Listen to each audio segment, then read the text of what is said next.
భోజన ప్రియులందరికీ నమస్కారం. పల్నాడు రుచులకి స్వాగతం. దొండకాయ రైస్ ఎలా తయారు చేసుకోవాలో ఈ వీడియోలో మనం వివరంగా చూద్దాము.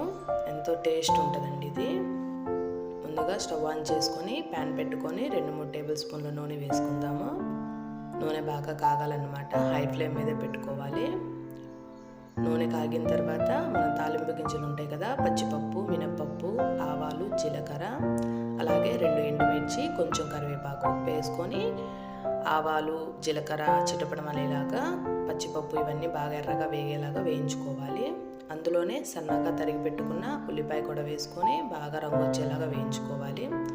2 పచ్చిమిర్చిని ఇలా పొడుగ్గా కట్ చేసుకొని వేయించుకోవాలి.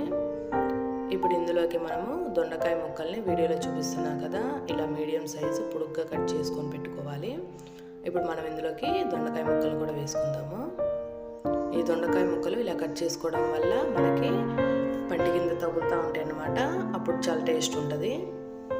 ఇలా మొత్తం ఒకసారి కలిపేసుకొని దొండకాయ ముక్కల్ని ఒక 5 నిమిషాలు వేయించుకుందాము. కొంచెం మెత్తబడాలన్నమాట దొండకాయ ముక్కలు. ఇప్పుడు ఇలా వేగుతున్నప్పుడే మనం ఇందులోకి ఒక టమాటాని ఇట్లా పొడుగ్గా కట్ చేసి పెట్టుకున్నాము, అవి కూడా వేసేసుకుందాం. ఈ మొత్తం ఒకసారి కలిపేసుకున్నాం కదా. ఇప్పుడు ఇందులోకి మనము దంచి పెట్టుకున్న వెల్లుల్లి వేసుకుందాము.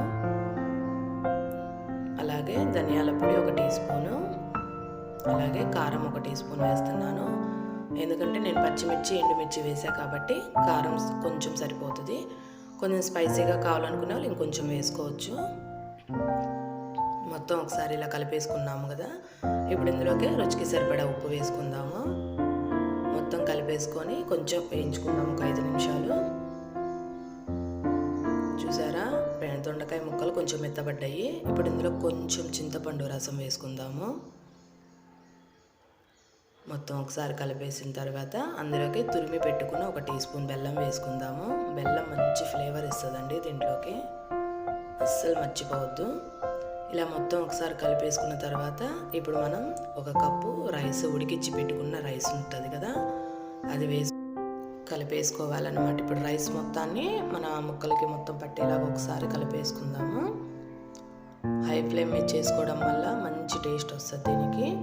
అలాగే ఈజీగా తొందరగా అయిపోయింది. మనం ఎప్పుడైనా ఈవినింగ్ టైమ్స్లో వెరైటీగా తినాలనుకున్నా, లేకపోతే దొండకాయతో తిని బోర్ కొట్టి వెరైటీగా తినాలనుకున్నా ఇలా చేసుకోండి. Easy process. అందరూ ట్రై చేసి ఎలా వచ్చిందో తప్పకుండా కామెంట్ చేయండి. Thanks for watching. Please like and subscribe.